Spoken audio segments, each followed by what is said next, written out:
এটা হচ্ছে বাংলাদেশের একটা ঐতিহাসিক হসপিটাল, যেটা হচ্ছে বাংলাদেশ সরকারি কর্মচারী হসপিটাল ঢাকা।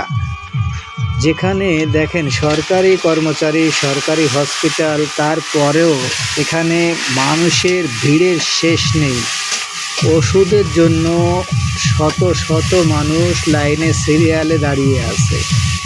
আসলে যতই সরকারি কর্মচারী, এবং এখানে বাইরের লোক তেমন আসা যাওয়া করে না, শুধুমাত্র সরকারি চাকরিজীবী যারা, তারাই একমাত্র এখানে আসে। কিন্তু তারপরেও এখানে দেখেন পুলিশ হসপিটালের মতো এখানেও অনেক মানুষের সিরিয়াল, এবং ক্যাটাগরি অনুযায়ী এখানে আপনারা ওষুধ নিতে পারবেন। এবং যারা সরকারি চাকরিরত আছেন তারাই এখানে শুধুমাত্র সেবা পাবেন।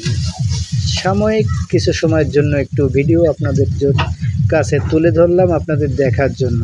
আসলে হসপিটালে যারা আসে তারা কখনো কোনো সুস্থ মানুষ এখানে আসে না, সবাই অসুস্থ হয়ে আসে। তাই সবাই সিরিয়াল বেঁধে লাইনে দাঁড়িয়ে সমস্ত ওষুধপাতি বা ডাক্তারের জন্য সবাই সিরিয়ালে আসে। আর এরকমভাবেই এখানে কিছু লেখাও থাকে যে আপনারা এখানে যারা আসছেন সবাই অসুস্থ, তাই সবাই